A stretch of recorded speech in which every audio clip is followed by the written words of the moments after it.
वृन्दावनेश्वरी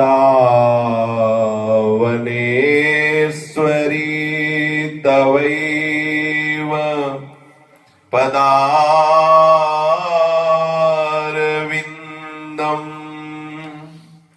प्रेमामृतैकमकरन्द रसौघपूर्णम्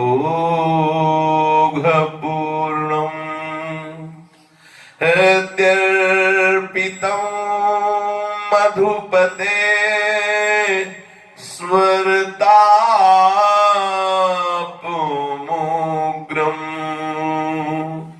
निर्वापयत् परमशीतल माश्रयामि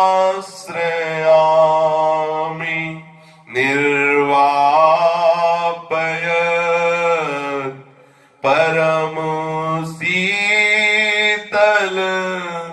माश्रयामि।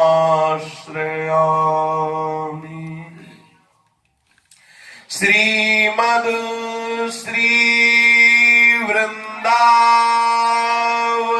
धाम की जय। श्री वृंदावन श्री वृंदावन श्री वृंदावन श्री वृंदावन प्राण वृंदावन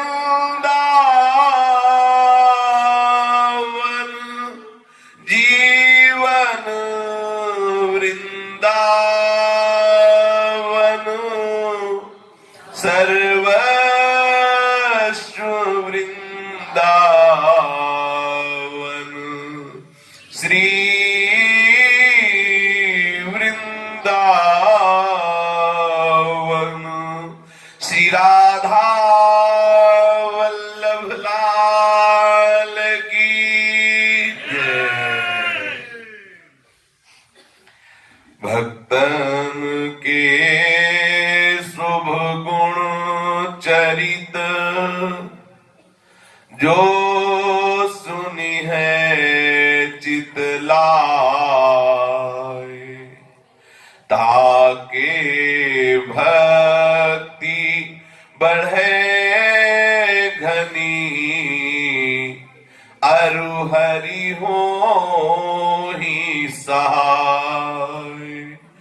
अजहू सोच विचारी के गही भक्तन पद ओट, हरि कृपालु सब पाछली क्षमी है तेरी खोट। हरि कृपालु सब पाछली क्षमी है तेरी खोट। जिन्होंने संपूर्ण चित्तवृत्ति प्रिया प्रीतम के श्री चरणारविंद में समर्पित कर दिया है, जिनके शरीर की सारी चेष्टाएं केवल प्रभु के अनुकूल शास्त्र के विधान के अनुसार होती हैं, जिनका एक क्षण भी सुसुख वांछा में व्यतीत नहीं होता, जिनका स्वभाव बन गया है प्रभु का यश गान करना, प्रभु का यश श्रवण करना, प्रभु का चिंतन करना, प्रत्येक वृत्ति से प्रभु को सुख पहुंचाने की भावना में निमग्न रहना, जिनका स्वभाव बन गया है, ऐसे महापुरुषों का आश्रय, ऐसे महापुरुषों का जो हृदय जिस रंग में रंगा हुआ है उससे भीने हुए जो उनके वचन, उन वचनों के अनुसार जो अपने जीवन को बनाते हैं वे वैसे ही रस में डूब जाते हैं। आज भी विचार करके देख लीजिए, कि आप में क्या ऐसे कोई सद्गुण है जिनसे हम प्रिया प्रीतम के सामने दावा पेश कर सकें कि देखो हम ऐसे सद्गुण संपन्न हैं, हम ऐसे साधना परायण हैं, आप हमें दर्शन दीजिए, आप हमें अपनी सेवा में ले लीजिए। हमें तो ऐसा कोई सद्गुण नहीं नजर आ रहा अपने में कि हम दावा पेश कर सकें प्रभु के सामने। तो क्या करें?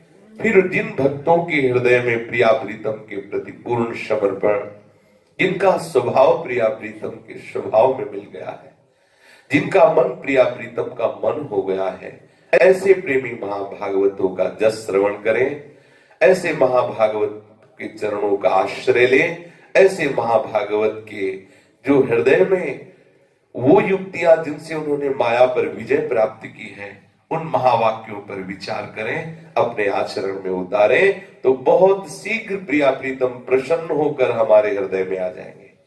हमारा मन प्रिया प्रीतम तक पहुंच पावे, हमें इतनी सामर्थ्य नहीं, लेकिन प्रिया प्रीतम हमारे मन में अभी इसी क्षण प्रकट हो सकते हैं। उनके लिए कोई नियम नहीं, उनके लिए कोई दुर्लभ बात नहीं। हमारे लिए दुर्लभ बात है कि हम अपनी मन बुद्धि को प्रभु में तन्मय कर सके, तत्काल लगा सके, इतनी हम में ऐसी सामर्थ्य नहीं प्रतीत हो रही। लेकिन प्रिया प्रीतम इसी क्षण हमारे मन में आ जाए, इसमें क्या परेशानी? इसमें हमें क्या करना है? हमें केवल बाट जोनी क्यों कब आ रहे हैं हमारे मन में, यह है कृपा की बाट जोना। हे श्यामा श्याम, मेरे में इतनी सामर्थ्य नहीं कि मैं अपना मन आप में लगा सकूं, लेकिन आप मेरे मन में आ सके। आपको क्या परेशानी है? यदि आप मेरे मन में आ जाएंगे, मेरा मन पवित्र हो जाएगा, मेरा मन निष्काम हो जाएगा, मेरा मन उन्मत्त हो जाएगा प्रेम में। यदि आप जाए कि प्रेम में उन्मत्त होकर हम मन प्रिया प्रीतम में लगाए तो बड़ा कठिन है। प्रिया प्रीतम आ जाए तो मन प्रेम में उन्मत्त हो जाए, ये सरल बात है।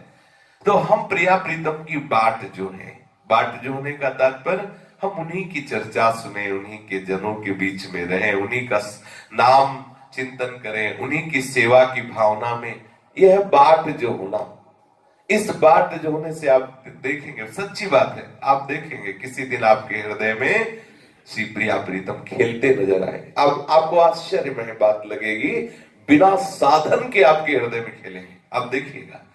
क्योंकि एक कब कहां किस पर रीझ जाए कहा नहीं जा सकता। यदि हमें श्री वृंदावन वास मिला है या वृंदावन का आश्रय मिला है, हमें रोज भक्त और प्रभु के रस में डूबे हुए रसिक संतों का जीवन, उनकी अद्भुत अद्भुत गुणावली कथन श्रवण का सौभाग्य मिला है, हरिजस में डूबने का अवसर मिला है, तो निश्चित निश्चित हमारे ऊपर अपार कृपा है, ये हम कह सकते हैं। अब संशय मत करो, अपार कृपा है, और ऐसा निश्चय करो कि इसी कृपा के बल से मुझे इसी जन्म में प्रभु मिलेंगे। दृढ़ निश्चय करो। जिन जिन महापुरुषों के जीवन चरित्र को देखा, उसमें दृढ़ विश्वास पाया गया, और शास्त्र सम्मत बात है। यदि हमें रोज भगवत गुणानुवाद, भागवत गुणानुवाद श्रवण करने को मिल रहा है, मुझे प्रभु के नाम जापक संतों का सानिध्य मिल रहा है, मुझे श्री वृंदावन की रज के प्रति आस्था है, भले वास नहीं मिल रहा लेकिन तड़पन है कि मुझे कब वास मिले, तो निश्चित हम पर बहुत कृपा है, बहुत कृपा है, असीम कृपा है। बिल्कुल इस पर दृढ़ विश्वास कीजिए। शास्त्र ये कहता है कि जो नैकात्मतां में स्पृहयन्ति केचिन् मुत्पाद सेवा भिरता मदीहा ये न्योन्यतो भागवता प्रसज्य सभाजयन्ते मम पौरुषाणि। जो बड़े भाग्यशाली जन होते हैं उनको यह अवसर मिलता है क्या, कि जो भगवत भक्त हैं उनकी सभा में बैठने का अवसर, भगवत भक्तों की सभा में बैठने का अवसर किनको मिलता है? जो बड़े भाग्यशाली होते हैं। हमें लगता है कि हमारे भाग्य तो नहीं, पर प्रियाजू ने कृपा कर दी, इसलिए हम कह सकते हैं कि हम बड़े भाग्यशाली हैं। हमारे भाग्य नहीं थे ऐसे, हमारे सत्कर्म नहीं थे, अब हम कह सकते हैं हम बड़े भाग्यशाली हैं, क्योंकि प्रियाजू ने कृपा करके हमें यह सौभाग्य प्रदान किया। बोले जो भगवत चरणार बिंद में केचिन मतपाद सेवा भिरता मदीहा, जो मेरे चरणों के चिंतन में, मेरे चरणों की सेवा में, मेरी ही लीला गाथा में मगन रहते हैं, ऐसे भक्तों की सभा में बैठने का सौभाग्य किसी भाग्यशाली को प्राप्त होता है। अब हम कह सकते हैं कि उन भाग्यशालियों की गणना में अपना भी नाम आ गया, क्योंकि प्रियाजू ने कृपा करके सौभाग्य प्रदान किया है।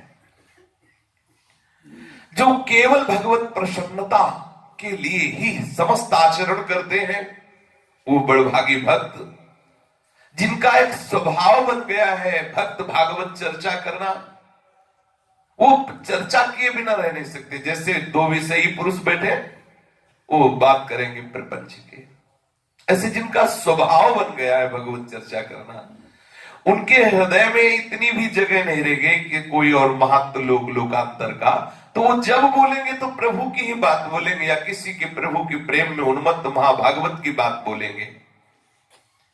ये न्यून्य तो भागवता प्रसज्य सभाजयंती महपौरुषाणी, ऐसे महाभागवतों की सभा में मेरे पौरुष की, मेरे नाम महिमा, मेरे गुण महिमा, मेरी लीला चरित्रों का गायन होता रहता है। जो मेरी लीला चरित्रों को गायन करने वाले भक्तों की सभा में बैठते हैं, उनको एक दिन ऐसा सुख प्राप्त होगा कि वो सायुज्य मोक्ष की भी इच्छा नहीं करते, ऐसा उनको सुख प्राप्त होगा। आहा, नैकात्मताम में स्पृहयन्ति केचिन मतपाद सेवा भिरता मदीहा, ये न्योन्य तो भागवता प्रसज्य सभादयन्ते मम पौरुषाणी। वो बड़े भाग्यशाली जन उन भक्तों की सभा में बैठने का सौभाग्य प्राप्त करते हैं, जिन भक्तों का स्वभाव बन गया है भक्त और भगवान के यश का गायन करना, यश का श्रवण करना। ऐसे भागवतों के मध्य में भगवत चर्चा या भागवत चर्चा सुनने से वह सुखानुभूति होती है कि उसे सायुज्य मोक्ष भी फीका लगने लगता है। आहा, क्या होता है ऐसे महाभागवतों के मध्य में बैठने से? लाभ क्या होता है जो मोक्ष को भी फीका कर देता है? बोले सुनते सुनते उनका हृदय सहज में बिना अन्य किसी साधन के ऐसा पवित्र हो जाता है कि उनके हृदय में लालसा जग जाती भगवत मिलन की। बहुत जन्मों की साधना के बाद मुमुक्षता जगती है, ऐसा आदि गुरु भगवान शंकराचार्य जी विवेक चूड़ामणि में कहते हैं। जब कोई कई जन्म तक पुरुषत्व प्राप्त करके साधना करता है, तब उसके हृदय में जागृत होती मुमुक्षता, और मुमुक्षता जागृत होने पर भी कितने जन्म लगते हैं मोक्ष पद में स्थित होने के कहा नहीं जा सकता। लेकिन यहां मोक्ष को भी लघु कर देने वाला अनुराग रस भक्तों की सभा में इसी जन्म में नहीं, बहुत शीघ्र प्राप्त हो जाता है। भगवत दर्शन की प्रबल लालसा, भगवत मिलन का प्रबल विरह, भगवत अनुराग में तड़पना, ये बात भक्तों की सभा से प्राप्त होती है। तो पश्यन्ति ते में रुचिरायं वसन्तः प्रसन्न वक्तारुण लोचनानि रूपाणि दिव्यानि वर प्रदानि साकं वाचम स्पृहणीयां वदन्ति। भगवान कपिल देव जी माता देवहूति से कहते हैं कि जो साधु जनों की सभा में बैठ करके साधु जनों के द्वारा गाए हुए हरियश या हरिजन यश का श्रवण कथन करते हैं, उनके हृदय में बहुत शीघ्र मेरे मिलन की लालसा जागृत हो जाती है, और उस लालसा से विकल हुए हृदय में मैं प्रकट हो जाता हूं, और वो देख पाते हैं क्या? मेरे अरुण नयन, मेरे मनोहर मुखारविंद से युक्त सुंदर वरदायक दिव्य रूपों की झांकी। ये बड़ी दुर्लभ बात है, जो सायुज्य मोक्ष को भी फीका कर दे, ऐसे कोटि मनमथ रूप का प्रादुर्भाव हो जाता है। स्वयं भगवान ने भी कहा मदभक्ता यत्र गायंती तत्ति तृष्ठामि नारद, जहां मेरा भक्त गायन करता है। बड़े भाग्यशाली है जो भक्त और भगवान के यश गाने वाली सभा में बैठकर तन्मयता पूर्वक उस यश का श्रवण करते हैं। मेरे दिव्य रूपों की झांकी आने लगती है उसके हृदय में, केवल श्रवण के प्रभाव से। शुद्ध शरणागति भी श्रवण से ही होती है। श्रवण सुजस सुनि आयो प्रभु भंजन भववीर, त्राहि त्राहि आरति हरन शरण सुखद रघुवीर। और श्रवण से ही प्रभु के मिलन की लालसा सीधे। रत्नावती जी ने कोई साधना नहीं की, केवल दासी ने श्री वृंदावन बिहारी जी के रूप का गायन किया और उन्होंने सुना, इतने में ही बावरी हो गई। रोज उठते बैठते उस सेवा में रहती, बस श्री कृष्ण रूप माधुरी का गान करती। निर्मल हृदय वो महारानी रत्नावती जी बार बार सुनकर आसक्त हो गई। कोई अन्य साधना नहीं, केवल श्रवण से अनुराग रग ऐसा बना हृदय में कि सब राजमहल के वैभव को छोड़ करके संतों की सभा में मुंडन करवा के बैठ गई। पति के होते हुए मुंडन करवा के बैठ गई। संतों की सभा में बैठने से, उनके मुख से हरिजस और हरिजनों का यश श्रवण करने से हृदय में भगवत प्राप्ति की लालसा, समस्त दोषों का शमन और भगवान करुणा करके उनके मानस पटल पर अपनी झांकी प्रकाशित कर देते हैं। और इतना ही नहीं कि केवल भाव का ही रूप प्रकाशित होता होगा, सत्य नहीं, वो केवल झांकी आ गई भावनात्मक, ऐसा नहीं। कह रहे हैं कि मेरे साथ बातचीत भी होती है। पश्यन्ति ते मे रुचिराण्यंब संतः प्रसन्न वक्तारुण लोचनानि रूपाणि दिव्यानि वरप्रदानि साकं वाचम स्पृहणीयाम वदन्ति। केवल ये नहीं कि भावना में प्रभु आ गए, बस अंतर ध्यान हो गए, बोले हमने देखा। ऐसे बातचीत होती, जैसे हम आपसे बात कर रहे हैं ऐसे प्रभु बातचीत करते। अच्छा, प्रभु यही बातचीत करना चाहे तो प्रभु से बातचीत हो जाएगी, कोई जान भी नहीं पाएगा, क्योंकि समस्त श्रवणेंद्रिय और नेत्रेंद्रियों में ताकत प्रभु की है। प्रभु ने सबकी श्रवणेंद्रिय और नेत्रेंद्रिय को रोक दिया, तो केवल जिससे बात करेंगे उसी से बात हो सकती, उसी की इंद्रिया काम करेंगे, क्योंकि समस्त इंद्रियों के स्वामी गोविंद है। गोविंद समस्त इंद्रियों के स्वामी, गोविंद, गो माने इंद्रिया, और गो इंद्र, जो इंद्रियों के इंद्र है वो गोविंद ही तो है। समस्त इंद्रियों के स्वामी, जिस इंद्रिय को चाहे, पूरे जगत की इंद्रियों को जहां चाहे जैसे चाहे उन्हें तेजवान कर सकते हैं, उन्हें वही रोक सकते हैं। वो जिससे बोलना चाहे सिर्फ उसे सुनाई देगा, वो जिनके सामने प्रकट होना चाहे लाखों के बीच में केवल वही देख पाएगा, उसी की नेत्र देख पाएगी। वो मेरे रूप की झांकी पाता है और सप्रेम संभाषण भी करता है। जिनके लिए बड़े बड़े तपस्वी लालायित रहते हैं, हे अम्बु, भक्तों के समागम से ये अद्भुत लाभ प्राप्त होता है। और दूसरी बात, जो भगवान के कृपा पात्र जन है, साधु नाम समचित्तानाम सुतराम मत्कृतात्मनाम दर्शनान्नो भवेत् बंध पुंसोक्षणो सवितुर्यथा। बहुत विश्वास करने योग्य बात है। कह रहे हैं कि जिनकी बुद्धि समदर्शी हो चुकी है, जिनके हृदय पूर्ण रूप से मेरे में समर्पित हो चुके हैं, ऐसे जो संत जन हैं, ऐसे जो भक्त जन हैं, जो उनका दर्शन करते हैं, ऐसे संतों के समीप जो बैठते हैं, ऐसे संतों के दर्शन से किसी का बंधन बना रहे संभव। अन्य साधना सब एक तरफ। यहां कह रहे जो संत जन समचित्त वाले हैं, अर्थात सब जगह अपने प्रभु का दर्शन करते हैं, जिन्होंने संपूर्ण हृदय मेरे को समर्पित कर दिया है, अगर ऐसे संतों का दर्शन हो, ऐसे संतों का सानिध्य हो, क्या कभी उसके हृदय में जड़ चेतन ग्रंथि का बंधन बना रह सकता है? असंभव। जैसे सूर्योदय होने पर क्या नेत्रों के सामने रात्रि का अंधकार टिक सकता है? नहीं टिक सकता। ऐसे ही संतों के समागम से, ऐसे ही संत चरित्र, भागवत चरित्र, जो भगवत प्रेमी महात्मा जन उनके चरित्र सुनने से, जैसे अभी पीछे श्री ओम प्रकाश जी का जब चरित्र हुआ तो ऐसा लग रहा था प्रतिक्षण हम श्री ओम प्रकाश जी के साथ हैं। जब पूज्य श्री बालकृष्ण दास जी महाराज जी का चरित्र हुआ तो ऐसा लग रहा था प्रतिपल हम श्री बाल, क्योंकि उठते बैठते चलते फिरते वही चिंतन। अब पूज्य श्री राधा बाबा का तो हमारे साथ प्रतिपल ये महापुरुष है, ये विनाशी थोड़ी है, ये अविनाशी सच्चिदानंद स्वरूप है। इनके दर्शन से, इनकी लीला श्रवण से, इनके वचनों में चलने से कैसे बंधन हो सकता है? कदापि नहीं। वो बंधन निश्चित नष्ट हो जाएगा जो जन्म जन्मांतरों से हमें बार बार कर्म से विवश होकर जन्मना और मरना पड़ता है। जैसे सूर्योदय होने पर बिना प्रयास के अंधकार नष्ट हो जाता है, किसी को प्रयास नहीं करना पड़ता। एक खास बात और है कि समस्त पर्वतों में यदि दावाग्नि लगा दी जाए और जगह जगह बड़े बड़े दीपक और हर प्रयास कर लिया जाए, हम कहते हैं सैकड़ों चंद्रमा भी उदय हो जाए, पर बिना सूर्य प्रकट हुए रात्रि का नाश नहीं हो सकता। आप देख लीजिए, एक चंद्रमा नहीं, सैकड़ों चंद्रमा हो तो भी रात्रि का नाश नहीं हो सकता।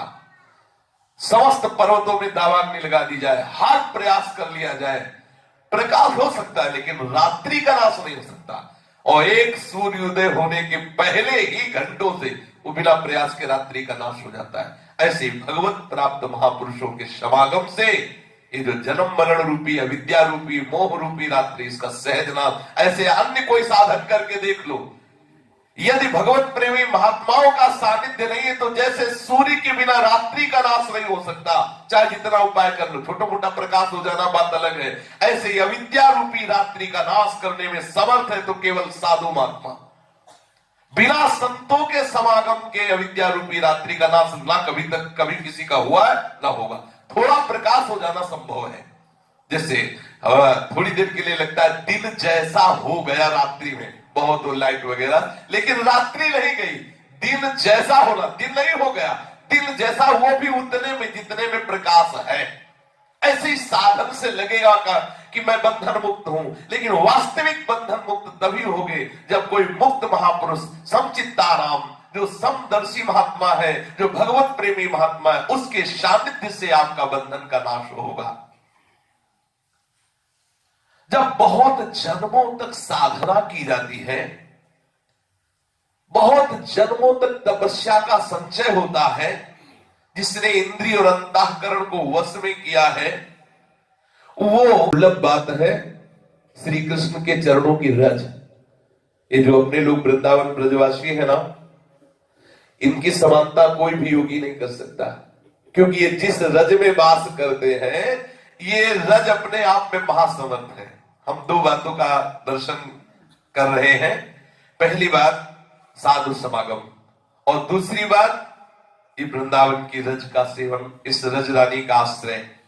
बोले यत्पाद पाल सुर बहुजन्म कृच्छतो धृतात्म भीर्योगी भीरप्यलभ्यः साएव यत्रिग विषयः स्वयं स्थितः किं वर्ण्यते दिष्टमतो ब्रजौकशाम। बहुत जन्मों तक श्रम और कष्ट उठाकर जिन्होंने अपनी इंद्रियों और अंतःकरण को वश में कर लिया है, उन योगियों के लिए भी प्रभु श्री कृष्ण के श्री चरण कमलों की रज अप्राप्य है। वही प्रभु स्वयं जिन ब्रजवासियों के साथ, ग्वालों के साथ उनके मनोनुकूल खेल खेल रहे हैं, उनके साथ आंख मिचौनी खेल रहे हैं, नाना प्रकार की क्रीड़ाएं कर रहे हैं, हर समय उनके नेत्रों के सामने हैं, भला इन ब्रजवासियों से, भला इस ब्रजरज से किसकी समानता हो सकती है? ब्रजवासियों की, इस ब्रजरज में जो वास करने वाले हैं, उनकी सौभाग्य की महिमा का बखान ब्रह्मा जी भी करते हैं, प्रणाम करते हैं। अपने को दोनों बातें प्राप्त हैं। इस बात में हम फूले कि हमें ब्रजरज का सानिध्य, ब्रजरज का वास, ब्रजरज का आश्रय और प्रिया प्रीतम के प्रेम रस में रंगे हुए जो संत जन, इस सभा में बैठना ही सौभाग्य है। कितने, कौन किस भावधारा में डूबा हुआ महापुरुष है, हमें क्या पता। एक बार सत्संग में अनुभव हुआ था कि जो बोला जा रहा है वो नीचे से बैठ के संत जन बुलवा रहे हैं, ये तो साउंड है। क्या समझते हो, बोलने वाले की प्राथमिकता थोड़ी होती है, बुलवाने वाले की होती है। सामने बैठे हुए संकल्प कर रहे हैं और वो अंदर से प्रकट होकर आपको सुनने को मिल रहा है। बैठे हुए में से कौन किस धरा में, आप क्या जान सकते हो? सामने 4 लोग दिखाई दे रहे हैं, पीछे कौन बैठा है, किस भावधारा वाला बैठा है? अच्छा, जिसे देख पा रहे हैं उसके अलावा भी बैठे हैं, अव्यक्त महापुरुष भी बैठे हैं। क्या आप देख पा रहे हैं? नहीं देख पा रहे हैं। ये अहोभाग्य, हमें दोनों सौभाग्य प्राप्त है। एक तो संत सभा में बैठने का सौभाग्य और दूसरा ब्रजरज में, ब्रजरज का आश्रय लेने का सौभाग्य। यदि 2 बातें हम जीवन में अपने उतार ले तो हर महापुरुष की जो स्थिति प्रभु के चरणों में, वो स्थिति हमारी निश्चित हमें प्राप्त हो जाएगी। कभी हम ब्रजरज से अपने शरीर को अलग न रखें, अगर बाहर भी जाए तो ब्रजरज लगाते रहे। दूसरी बात, यदि हमें संत सभा में बैठने को ना मिले तो उनकी सभा में हुई बातों से हम कभी अलग न रहें। उनकी चर्चा में जो हमने सिद्धांत सुने, जो भगवत यश सुना, वो अपने जीवन में उतारे। आज एक भारत की बहुत बड़ी विभूति पूज्य श्री राधा बाबा के पावन जस का कथन श्रवण उन्हीं के बल से करते हैं। पहले उनके कुछ वचन सुनते हैं कि कैसे महामहिमा में वचन है राधा बाबा के। जीवन में आप अपनी आत्मा की प्रवचना मत करो, राधा बाबा कह रहे हैं। अरे हमें कैसे भगवत प्राप्ति हो सकती है, हम तो गृहस्थ हैं, हम तो विषयी हैं, हम तो ऐसे हैं, हमें कैसे भगवत प्राप्ति? आप अपना ही नाश कर रहे हैं। सावधान, आप प्रभु के हैं, प्रभु के थे, प्रभु के ही रहेंगे। भूल से शरीर को आप अपना मान रहे हैं, इसलिए आप ऐसी बात कर रहे हैं। जीवन में आप अपनी आत्म प्रवचना मत करो। बिल्कुल पहला शब्द समझ लीजिए, आप इसी क्षण जो भी है, जहां भी है, जैसे भी है, प्रभु के हैं, प्रभु की प्राप्ति के अधिकारी हैं। हम में सद्गुण नहीं है, लेकिन प्रभु के हम अंश हैं, प्रभु के हैं, इसमें कोई संशय नहीं। जब प्रभु के हैं तो अपने प्रीतम को प्राप्त करने के लिए किसी और अधिकार की जरूरत नहीं है, केवल प्राप्ति की चाह की जरूरत है, प्राप्ति की लालसा की जरूरत है। और वो लालसा का विधान भी वही बना देंगे। पर आप तैयार हुए कि आप प्रभु को प्राप्त करना चाहते हैं। ये आप अगर ऐसा सोचते हैं हम गृहस्थ हैं, हम भी सही है, कैसे भगवान हमें मिलेंगे, वो तो तपस्वियों को मिलते हैं, वो तो पवित्र आत्मा को मिलते हैं, बिल्कुल गलत बात। ऐसा कभी मत सोचे। ऐसा सोचेंगे तो आपका जीवन बहुत ही निकृष्ट भाव की तरफ बढ़ जाएगा। अगर किसी स्त्री का सौंदर्य दिखाई दे रहा है या किसी पुरुष की सुंदरता दिखाई दे रही है तो समझ लो तुम्हारा मन बहुत मलिन है, गंदा है। कोई बहुत सुंदर स्त्री दिखाई दे रही, कोई बहुत सुंदर पुरुष दिखाई दे रहा है, तो तुम समझो कि तुम्हारा मन बहुत मलिन है, गंदा है। अभी भगवत मार्ग का ककारा भी तुम्हारा शुरू नहीं हुआ। ये महापुरुष के वचन है। यदि तुम भगवत मार्ग के पथिक हो तो स्त्री पुरुष नहीं, सब में भगवान की भावना करो। यदि कोई स्त्री रूप को देखकर तुम्हें लगता है बहुत सुंदर है, तो चमड़ा ही तो देख रहे हो, मांस में ढका हुआ चमड़ा और थैले में भरा हुआ मलमूत्र। कौन सी ऐसी बहुत कीमती वस्तु है जिसके लिए तुम आकर्षित हो रहे हो? या किसी पुरुष शरीर की सुंदरता? अगर शरीर की सुंदरता में तुम आसक्त हो रहे हो तो तुम्हारा मन बहुत मलिन है और अभी तुम्हें परमार्थ का ककहरा भी नहीं आया। समझ लो, कोई भी हो, कहीं भी हो, कितनी भी ऊंचाई पे हो, हिमालय की तरह तुम्हारी श्रद्धा अचल हो प्रभु में। हिमालय की तरह, जिसे हिमालय को कोई हटा नहीं सकता, ऐसे प्रभु में, सदगुरु में, संतों में दृढ़ श्रद्धा अचल हो। भगवान की सत्ता स्वीकार करो, जहां भी तुम हो तुम्हारे साथ प्रभु है। पहली बात, प्रभु सर्वत्र है, ये बात तुम्हारे दिमाग में बैठ जानी चाहिए यदि आप भगवत प्राप्ति करना चाहते हो। पहली बात, प्रभु सर्वत्र है, वो तो सत्य बात है, ये तुम्हारे दिमाग में बैठ जानी चाहिए। हमने अनुभव किया कि कितना मन धोखेबाज है। एक बार गंगा किनारे जब भ्रमण कर रहे थे तो रात्रि हो गई, कोई गांव मिला नहीं, अंधेरा, कोहरा, धूप कुछ दिखाई नहीं दे रहा। तो ऐसा लगा अंधेरे में ऐसे ही बनावटी लगने लगता, कोई वहां खड़ा है, ऐसा मतलब एक भयावह दृश्य मन उपस्थित। और रोम रोम खड़े हो गए, भय जैसा। अरे क्यों भय? दूर खेत में दिखाई दिया कोई ऐसे टार्च जैसा लिए, मन को साहस आया कि वो दूर यद्यपि वो आदमी है कि नहीं कुछ पता नहीं, खड़े विचार हुआ कि यार कितना बेईमान मन है। एक बार भी इसने नहीं कहा कि प्रभु साथ है। एक दूर आदमी आभास हो रहा, पता नहीं आदमी है कि नहीं है, उस पर विश्वास करके निर्भय होना चाहता है कि अगर कोई खतरा हुआ और हम चीखेंगे तो आदमी आ सकता है, जबकि कोई मतलब नहीं उसका। लेकिन हमारे समीप सर्व सामर्थ्यशाली प्रभु विराजमान, ये बात मन ने एक बार भी नहीं दिखाया। बहुत धिक्कार आया मन पे कि कितना बेईमान है ये, कि ये सदैव बाहर की ही बातों पर विश्वास दिलाता रहता है। यदि भगवत प्राप्ति करनी है तो पहली बात ये कि जहां भी आप हो वहां प्रभु है, या और ये बहुत ही पावरफुल बात है। अगर ये बात आपके दिमाग में बैठ गई तो आपको कोई झुका नहीं सकता, आपको कोई संशय में नहीं डाल सकता, आपको कोई भयभीत नहीं कर सकता, आप किसी भी तरह से आप चिंतित नहीं हो सकते, आप शोकित नहीं हो सकते। आप देख लीजिए, बहुत बड़ी पावरफुल वाली बात है, मैं जहां भी हूं वहां प्रभु मेरे साथ है। आप देखो तो करके, अभी पीछे कोई एक राइफल लेके हमारे साथ चल रहा हो तो भी देखो चलने का रंग बदल जाएगा, ले बदल जाएगा, भले वो हड्डी हड्डी हो लेकिन छाती में चौड़ापन आ जाएगा, ऐसे चलेगा, तो पता है ना अंगरक्षक है। अगर ये बात आ गई, सर्वलोक महेश और सर्व सामर्थ्यशाली प्रभु मेरे साथ है, सोचो उस भक्त की। तभी तो बेपरवाह, सांप सिंह और बदमाश और जो भी हो बेपरवाह, क्यों? उसको पता है प्रभु मेरे साथ है, क्या बिगाड़ सकता है। दूसरी बात, सर्व सामर्थ्यशाली है प्रभु। पहली बात, प्रभु जहां भी हम हैं वहां है। दूसरी बात, सर्व सामर्थ्यशाली है प्रभु, सब कुछ कर सकते हैं वो। तीसरी बात, वो सब कुछ जानते हैं, सर्वज्ञ है।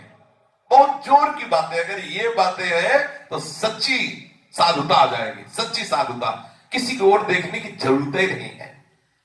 पहली बात, हम जहां भी हैं हमारे प्रभु मेरे साथ है। दूसरी बात, मेरे प्रभु सर्व समर्थ है, किसी दूसरे की तरफ हमें आंख करने की जरूरत नहीं है। किसी भी विषय में, किसी भी विषय में कोई दूसरा तो ला के देगा, वो तत्काल पैदा करके दे देगा, बिना गाय के दूध दे देगा, बिना रसोई के भोजन दे देगा, बिना व्यक्ति के व्यक्ति पैदा कर देगा, क्योंकि सबलंत ब्रह्मांड उसी से पैदा हुए हैं। विश्वास कीजिए, तुम्हारे लिए नई सृष्टि रच देगा, बड़ा सामर्थ्यशाली है। मेरा प्रीतम जहां भी मैं हूं मेरे साथ है, मेरा प्रीतम। दूसरी बात, बहुत सामर्थ्यशाली है, मेरा प्रीतम सब कुछ जानता है, सर्वज्ञ है, ये तीसरी बात। और चौथी बात बहुत जोर की है, मेरे प्रीतम मुझे बहुत प्यार करते हैं। ये बात, हम प्रभु के प्यार को समझ नहीं पा रहे हैं, और हम सोचते हैं कि हम प्रभु को प्यार करते हैं लेकिन वो कठोर मुझे प्यार नहीं करता। ये आरोप है। यद्यपि वो मुझे प्यार करता है इसलिए मैं उसे प्यार करता हूं।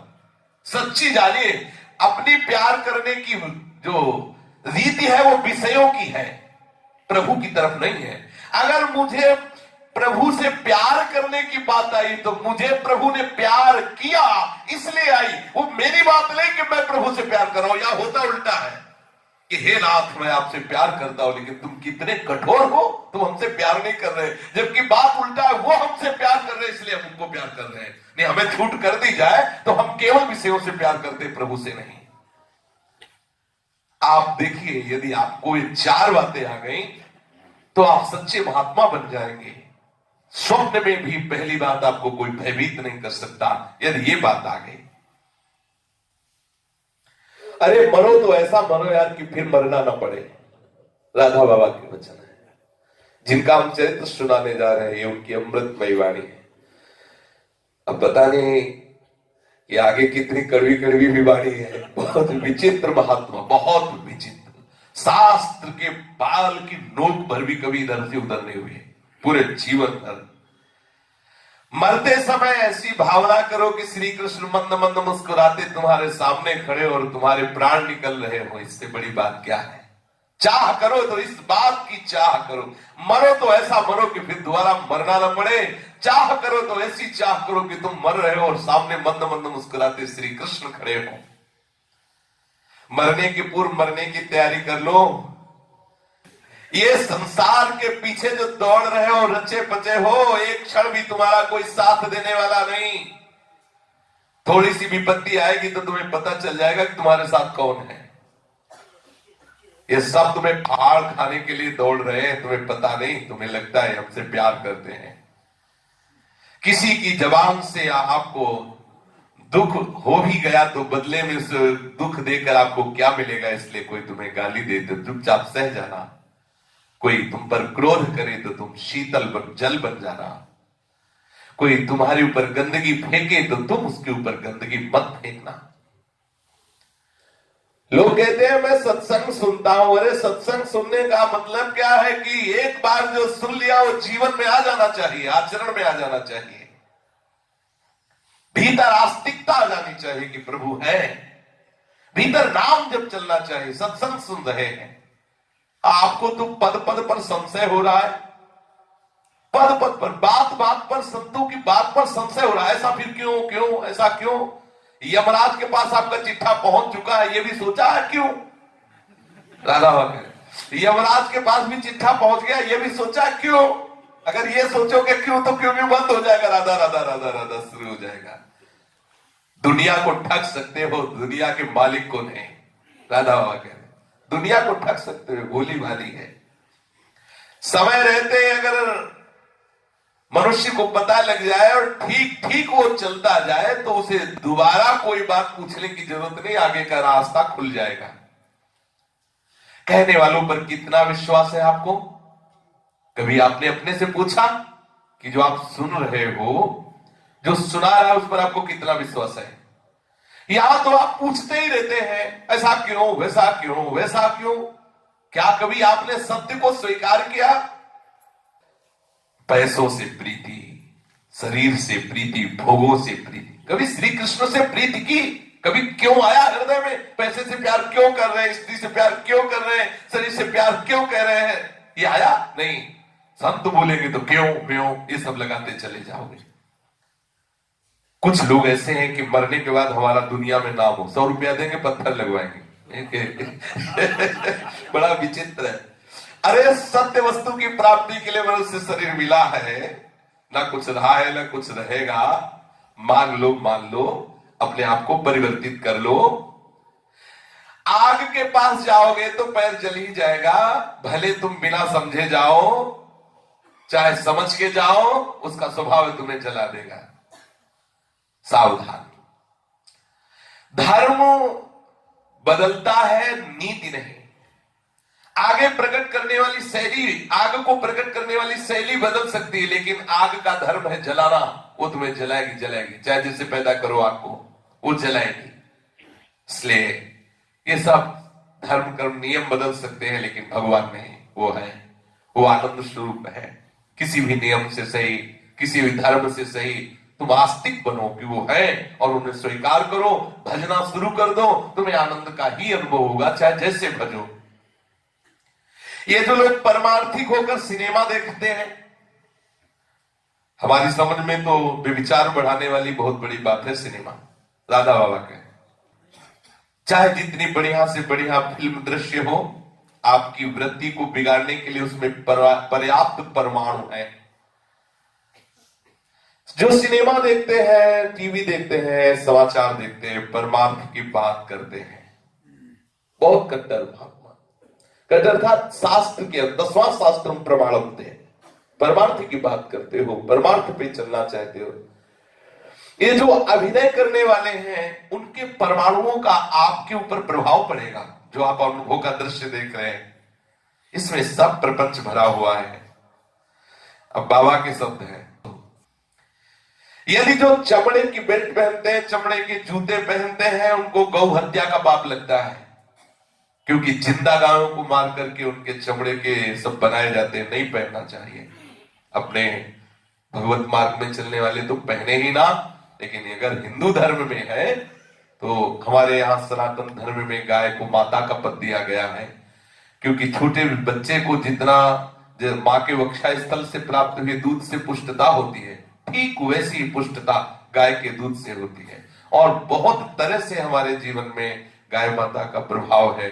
वो एक दैवी शक्ति है, गाय एक दैवी शक्ति है। जहां गाय बनती है साक्षात तीर्थ स्थान होता है। गौशाला में भजन एक बहुत बड़ा प्रभाव होता है। भगवान कलयुग की ऐसी कृपा है कि अब घर घर से गाय हटके घर घर कुत्ता पाला जाता है।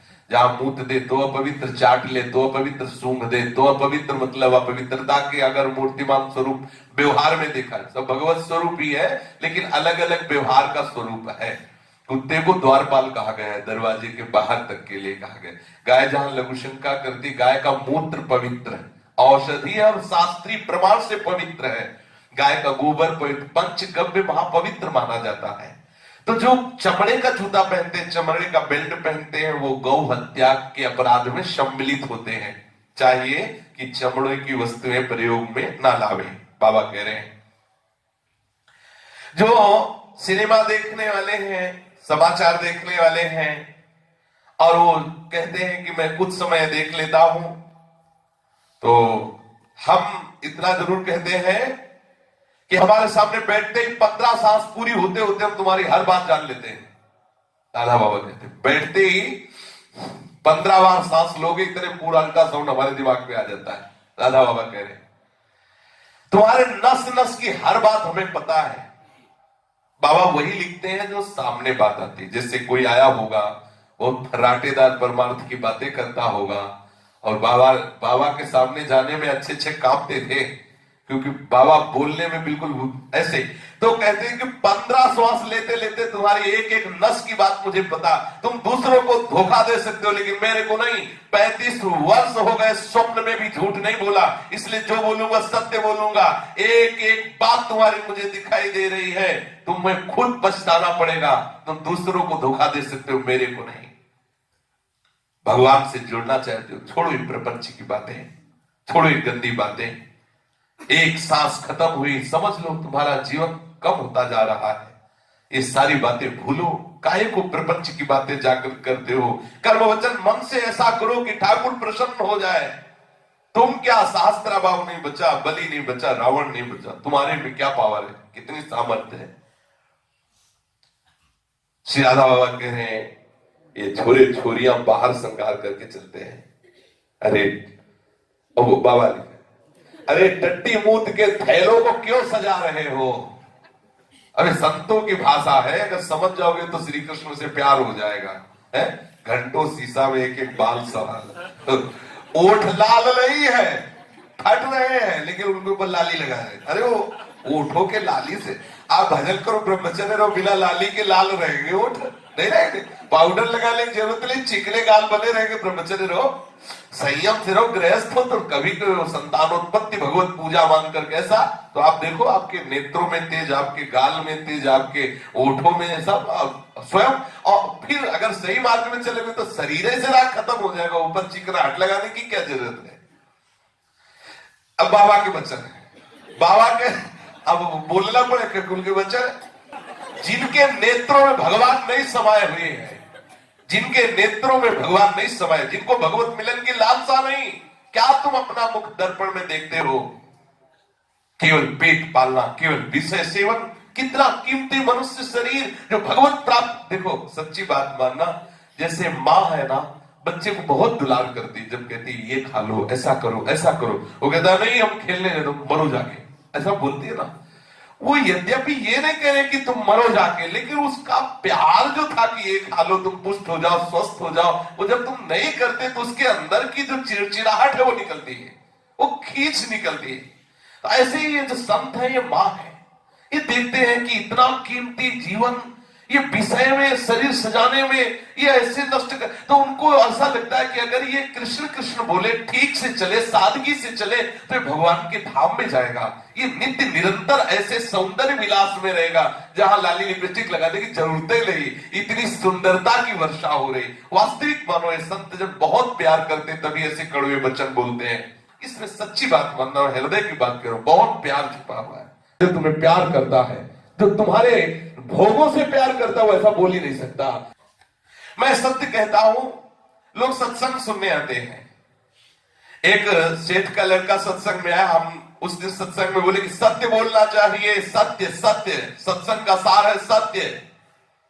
अब वो दुकान में गया, अब जिससे बोले वो सत्य, पिताजी कहीं गए हुए थे उसके, दुकान में गया, जो बोले सत्य तो मुनाफे लौट के आया। और पिता भी बैठा हुआ था, उसने सामान का सत्य रेट बता दे। पिता उठा, एक थप्पड़ मारा उसके, ये हम तुम्हें बताया था ये इतने की बेचना तुमने। बोले बाबा ने कहा था कि वो सत्य बोलना है, तो सत्य हमें पता है 8 की चीज, हम 16 की कैसे बोले। तो पिताजी ने कहा सुना जाता है, केवल आचरण में थोड़ी उतारा जाता है। वो आके मेरे से बोला कि मुझे मार लगी, आपने कहा था कि सत्य बोलना, मुझे मार लगी। तो बाबा ने कहा तुम कभी भी असत्य मत बोलना, ये सत्य ही तुम्हें सबसे बड़ा धनी बनाएगा। फिर पिता ने पूछा तुमने राधा बाबा से शिकायत की? उसने कहा हाँ शिकायत की। बिल्कुल मत डरना, सत्य से चलना, सत्य से चलने पर एक दिन श्री हरि जीत जाएंगे। वो जब तुम्हें संपत्तिवान बनाएंगे तो किसी की ताकत नहीं कि तुम्हें गिरा सके। झूठ कपट से कितना ना भगवत चिंतन होगा, ना लौकिक आनंद ले पाओगे। नमक रोटी खाओगे, सत्य से चलोगे, भजन करोगे तो ये परलोक सकल सुख पावत मेरी सो भैया कृष्ण गुण संचु। ए भैया बाबा के ही वचन है। ये विषय की प्रवृत्ति छोड़ो, ये बाहरी बनावट छोड़ो।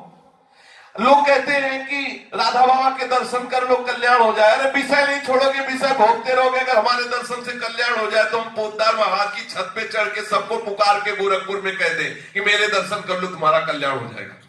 राधा बाबा कह रहे यदि विषय का चिंतन नहीं छोड़ोगे, विषय भोगों को नहीं छोड़ोगे, फैशन में फंसे रहोगे, संसारिक बात करते रहोगे और ये धारणा बना ली है कि खूब भोगो, विषय गंदे आचरण करो, चलो संत दर्शन कर लो कल्याण हो जाएगा। बोले अगर ऐसा कल्याण होता तो हम पोद्दार जी महाराज की छत पे खड़े हो जाए और सबसे कहे पूरे गोरखपुर से कि मेरे दर्शन कर लो तुम्हारा कल्याण हो जाए। नहीं होने वाला। विषय चिंतन छोड़ो, विषय भोगों की तरफ से राग रहित बनो, दैन्य रहो। दैन्य परम आवश्यक है परमार्थ के मार्ग पर चलने के लिए।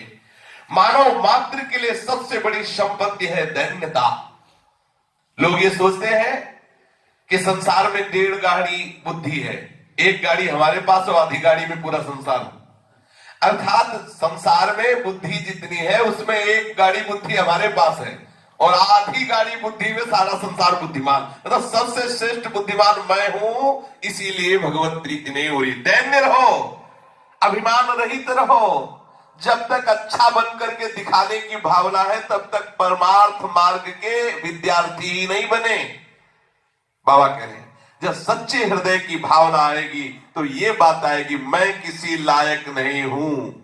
और ये केवल कहने से नहीं, हृदय से बात आएगी मैं किसी लायक नहीं, तब तुम इस मार्ग के ककहरा लिखने लायक बनोगे। फिर आगे खागागा वो बात अलग है। पहले ये सोचो मैं किसी लायक नहीं अंदर से।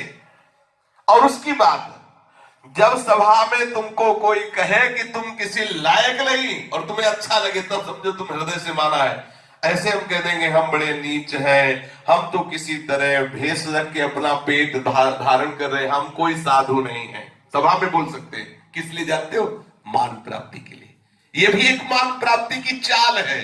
अब सभा में कोई बोले कि ये पाखंडी है, ये भेष धारण किए केवल धन कमाने के लिए, ये केवल पेट पालन के लिए सब ऐसा कर रहा है, इसमें कोई भक्ति नहीं और मुझे ठीक ऐसा ही लगे कि मैं ऐसा ही हूं, तो बात मानी जाएगी कि आपके हृदय में दैन्यता आई है, साधुता आई है। मेरे सामने तो बहुत कह देते हैं कि मेरे में सब दोष ही है, कोई गुण नहीं है। कहीं सभा में उनके बारे में बात की जाए तो उनको ऐसा देखा है हमने जैसे गरम तेल उनके ऊपर फेंक दो। जैसे सभा में उनको बताया गया कि ये इनमें दोष है तो ऐसा लगा जैसे गरम तेल फेंक देना तो एकदम चिलक जाए। ऐसे बोलो कहां तुम्हारे अंदर दैन्यता रही? जब तक प्रत्येक प्राणी में श्री कृष्ण नहीं देखोगे तब तक तुम गोपी प्रेम की बात करने के भी अधिकारी नहीं हो। गोपी प्रेम केवल बात का नहीं, आज गोपी प्रेम का मजाक उड़ाया जाता है। राधा बाबा कहे जब तक प्रत्येक प्राणी में तुम श्री कृष्ण का दर्शन नहीं करते तब तक गोपी प्रेम की बात करना मानो गोपी प्रेम का मजाक उड़ाना है। जब तक तुम बाहर खड़े हुए किसी भिक्षुक में परम दाता श्री कृष्ण को नहीं देखते, जब तक तुम अपने नौकर में श्री कृष्ण को नहीं देखते, जब तक तुम चराचर जगत में भगवत भावना नहीं करते, बाबा के वचन है आप अपने कमरे के भीतर सिंहासन में चित्रकार की कल्पना की पूजा कर रहे हो, भगवान की नहीं। राधा बाबा के वचन ठीक ऐसे ही वचन कपिल भगवान के हैं। भगवान कपिल देव जी माता देवहूति से कहते हैं कि जो मेरे चित्र की तो पूजा करता है लेकिन सब आत्माओं के रूप में मैं ही हूं, उनसे राग द्वेष करता है, उसकी पूजा ऐसी ही है जैसे राख में किया हुआ हवन, ऐसा आता है। मैं नहीं मान सकता कि भगवान की पूजा है। आप चित्र की तो पूजा कर रहे हैं, वो चित्र एक चित्रकार की कल्पना है, लेकिन सच्चे भगवान सब रूपों में विराजमान है, तो उनका अपमान करते हो, उनकी निंदा करते हो, उनका अनादर करते हो, ये बिल्कुल कोरी की कोरी केवल चित्र की पूजा है, भगवान की नहीं। राधा बाबा कह रहे ये कोई ना समझे कि मैं चित्र पूजा का विरोध कर रहा हूं, कोई इसका गलत अर्थ ना ले ले, मेरी हार्दिक सम्मति है इस पूजा पर। केवल मैं उस बात को कह रहा हूं कि केवल चित्र की पूजा करके बाहर राग द्वेष करते रहे तो कुछ नहीं मिलने वाला। गोपी के कान में श्री कृष्ण, गोपी की आंखों में श्री कृष्ण, गोपी के हृदय में श्री कृष्ण के सिवा कोई बात ही नहीं। आप अपनी बात सोचिए कि आपके कान में क्या है, आपकी आंख में क्या है, आपके चित्त में क्या है। अभी तो आपकी कान में संसार, आपके आंख में संसार, आपके हृदय में संसार। जरा सी स्वार्थ में ठेस लगने की आशंका हो जाए तो आप बड़ा सा बड़ा परमार्थ के मार्ग को छोड़ सकते हैं। सोचिए आप, काम है आपके अंदर, क्रोध है आपके अंदर, लोभ है, ये नरक के दरवाजे स्वयं भगवान ने कहा है। काम क्रोध लोभ ये नरक के दरवाजे स्वयं भगवान ने कहा। त्रिविधम नरकस्येदम द्वारम नाशन मात्मना कामा क्रोधा तथा लोभा तस्मादेत्र्यम तदे। क्या तुम उनको छोड़ रहे हो? तो क्या आप अपने को धोखा नहीं दे रहे हैं? आप समझते हैं दूसरे को धोखा दे रहे? नहीं, आप अपना पतन कर रहे हैं, आप अपने को धोखों में डाल रहे हैं। बिल्कुल परमार्थ में जैसे जैसे बढ़ो वैसे वैसे निर्विकारता आनी चाहिए, अहंकार गलित होना चाहिए, सबको बड़ा मानना चाहिए, अपने को नीचा। कोई गलती कर दे उसे प्यार देना चाहिए। ये मूर्खता है कि आप क्रोध करें, आप दंड दें, ये मूर्खता है। जो अधिक चतुर होते हैं वे भगवंत मार्ग में मुश्किल ही चल पाते हैं। राधा बाबा, क्योंकि उनकी चतुराई, उनकी बुद्धिमत्ता कदम कदम पर उनको रोक लेती है। वे लोग हर बात में ये कैसे, ऐसा क्यों, ये बात ऐसी थी तो ऐसा क्यों, ये बात हमारे समझ में नहीं आई, आदि आदि आदि। ऐसे लोगों को भगवान धक्का मारकर परमार्थ से बाहर कर देते हैं। जो बिल्कुल सीधे सरल हैं उनको सहज में परमार्थ पद की प्राप्ति हो जाती है। जैसे जैसे कोई यहां आए और पूछे गीता प्रेस जाना है, बाबा गीता वाटिका में है, वो पूछ गीता प्रेस जाना है, वो रास्ता पूछता जाएगा, उसको आगे का रास्ता मिलता जाएगा, फिर पूछता जाएगा, वो गीता प्रेस पहुंच जाएगा। अगर पहले ही बताने वाले की प्रति संदेह हो जाए और चले ही ना और सैकड़ों से केवल पूछता ही रहे तो कभी गीता प्रेस नहीं पहुंच पाएगा। हम माना कि आपको जिसने बताया वो गलत रास्ता, लेकिन आप चलो तो जहां 4 कदम चलोगे संशय दूसरे से पूछो, वो आपको सही रास्ता बता देगा। ये तो लौकिक बात है, अलौकिक बात है। यदि आप सही मार्ग में चलना चाहते हो तो भगवान ही कोई ना कोई रूप रख के आएंगे और आपको सही मार्ग बता देंगे।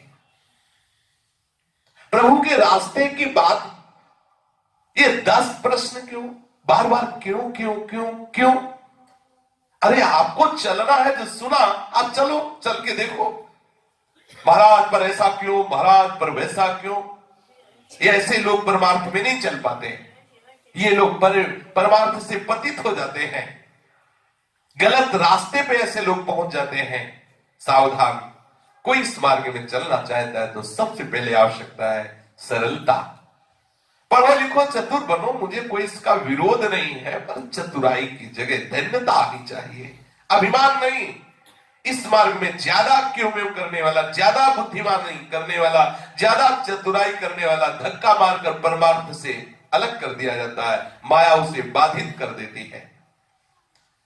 मुझे कई संत ऐसे मिले, पर मेरी परिभाषा में बाबा कहे, मेरी परिभाषा में 100 नंबर में मैं 33 नंबर दे सकूं ऐसा कोई नहीं मिला।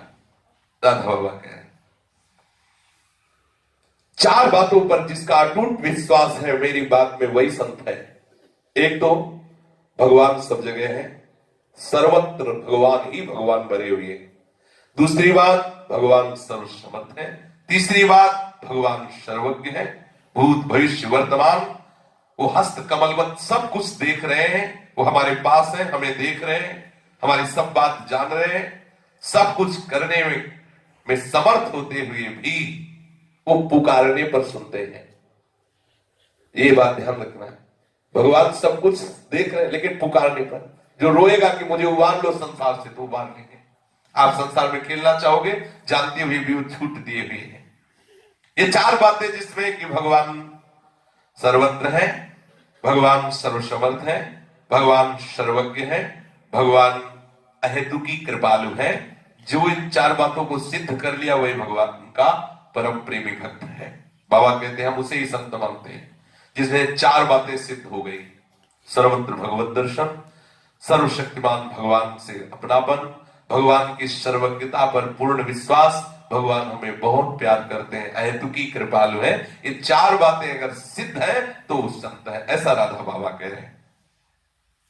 जो परदोष दर्शन करता रहता है, दूसरे की निंदा करता रहता है, कैसे परमार्थ का पथिक हो सकता है वो? बचने की चेष्टा करो। कोई कुछ भी करे, कुछ भी कहे, चुप रहो, तुम केवल अपने परमार्थ में चलो, किसी की निंदा मत करो। एक बात तुम देखो, तुम्हारा जीवन श्री कृष्ण के लिए है, तुम्हारा समय श्री कृष्ण की स्मृति के लिए है। बहुत जोर की बात है। तुम्हारा जीवन श्री कृष्ण के लिए है, तुम्हारा समय श्री कृष्ण की स्मृति के लिए है। ये स्वभावश क्यों एक दूसरे की निंदा, क्यों स्वभावश तुम एक दूसरे से झगड़ते हो, क्यों आवश्यक काम के बहाने भगवती स्मरण को छोड़ रहे हो? भगवान की स्मृति में जो अपने चित्त को जोड़ता है, बहुत जोर की बात, बहुत जोर की बात।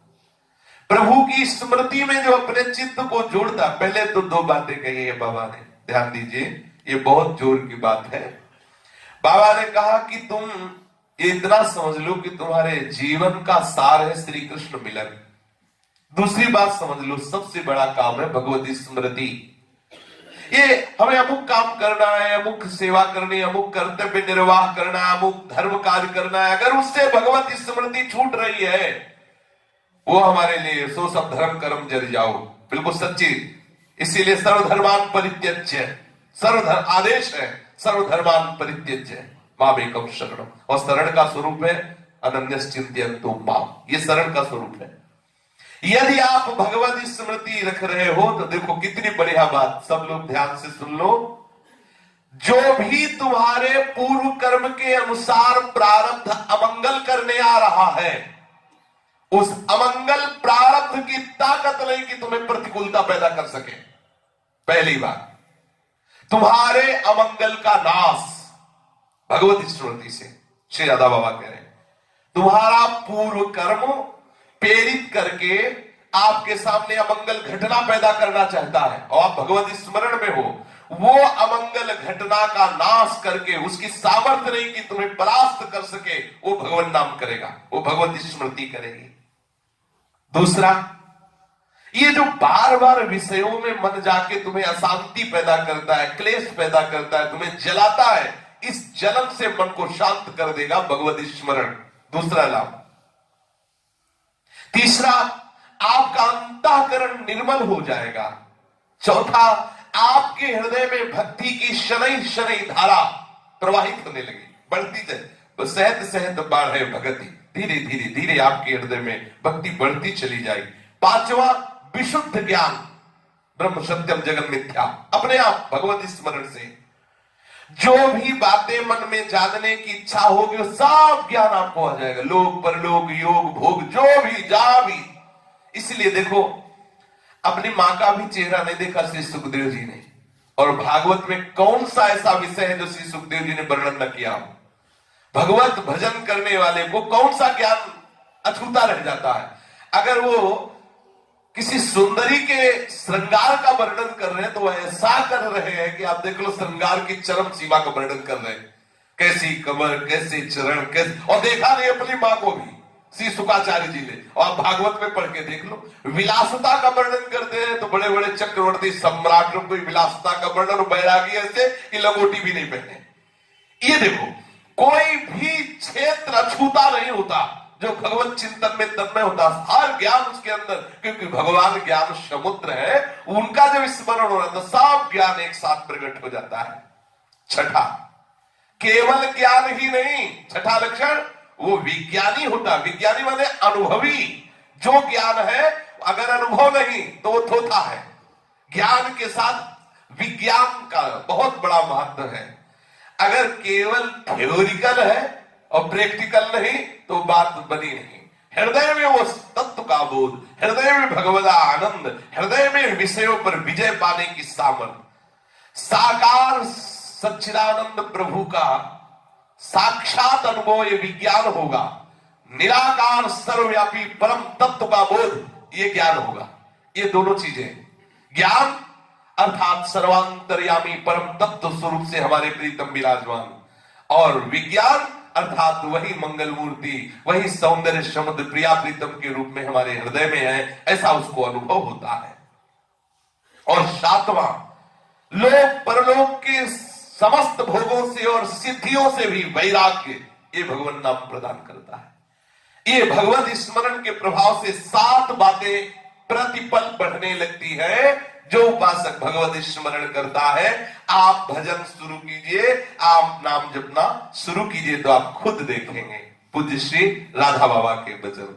अब पूज्य श्री राधा बाबा के जीवन चरित्र की तरफ चलते। ये अमृतमय वचन इसलिए कि हम अपने जीवन को यदि महापुरुषों के वचनों से चलाएंगे तभी हम उस रस का अनुभव कर पाएंगे। और हमें तो बहुत आह्लाद हो रहा है कि प्रभु ने महापुरुषों के चरित्र कथन श्रवण करने का सौभाग्य दे दिया। एक से एक ये ऐसी महाविभूतियां, एक से एक वो गुप्त बातें परमार्थ की जान से त्रुटि हो रही हो, हम संभाल नहीं पा रहे अपने भजन को, वो सब बातें एक से एक सूक्ष्म बातें महापुरुषों ने छान छान कर हमारे सामने रख दी। जैसे आम का मधुर फल आम के सुंदर वृक्ष में ही लगता है, आम का मधुर फल बबूर में नहीं लगता। कभी कभी ऐसा भी हो जाता है, ये उदाहरण से विपरीत भी बात आ जाती है। कभी कभी ऐसा भी होता है कि धूर्तों के यहाँ महाभागवत का प्रादुर्भाव हो जाता है, कभी कभी महाभागवतों के यहाँ धूर्तों का प्रादुर्भाव हो जाता है। ऐसा भी बड़ा विचित्र है। महाभागवत ध्रुव जी के वंश में बेन का अवतार होना, साधु द्रोही हिरण्यकश्यप के यहाँ प्रहलाद जी का प्रादुर्भाव होना, कई ऐसी बातें देखी जाती है। पर प्रायः जैसे आम का मधुर फल आम के सुंदर वृक्ष में ही लगता है, ऐसे ही किसी महान संत का आविर्भाव महान संत परिवार में ही होता है। संत जीवन की महान गरिमा की अभिव्यक्ति के लिए परिवार का संतोचित वातावरण आवश्यक पृष्ठभूमि का कार्य करता है। महाभाव निमग्न श्री राधा बाबा का आविर्भाव बिहार प्रदेश के मिश्र जाति ब्राह्मण परिवार में हुआ था।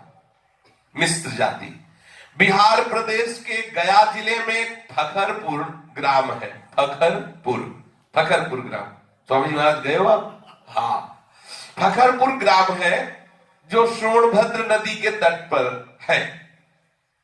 ये अरवल ग्राम से 3 मील पूर्व की ओर स्थित है। 3 मील। इस ग्राम का ये मिश्र कुल अपने साधुता एवं श्रेष्ठत्व के लिए आसपास के अनेक ग्रामों में बड़ा विख्यात रहा है। इस संत परिवार के आस्तिक सात्विक वातावरण में श्री पूज्य राधा बाबा का आविर्भाव हुआ। ये सभी के लिए ग्राम वंदनीय है, कुल वंदनीय है, क्योंकि ऐसे महाभागवत का यहां प्रादुर्भाव हुआ। ये मिश्र परिवार पहले विश्वनाथ बिगहा में बसा हुआ था, फिर परिवार के लोग विश्वनाथ बिगहा से आकर फखरपुर ग्राम में बस गए। श्री राधा बाबा के दादाजी का नाम था पंडित अंबिका दत्त जी मिश्र।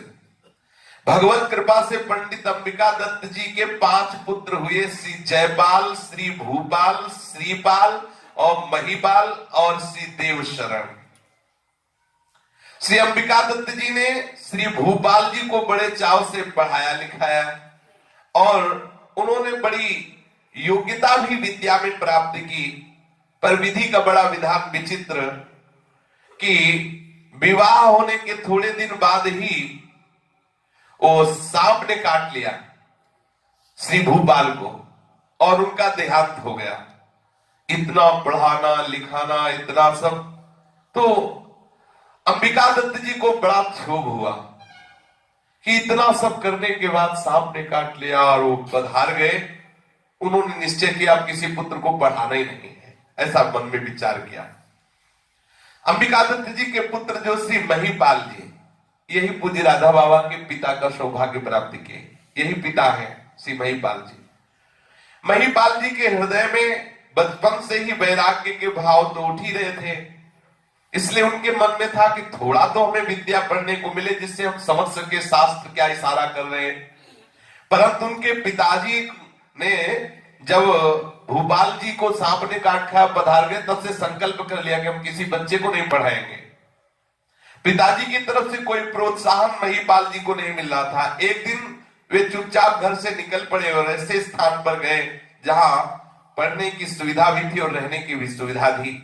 वहां पहुंचकर उन्होंने संस्कृत विद्यालय में पढ़ना आरंभ किया और फिर गांव पर पिताजी को सूचना भेज दी कि आप परेशान न हो, मैं यहां रह करके पढ़ रहा हूं।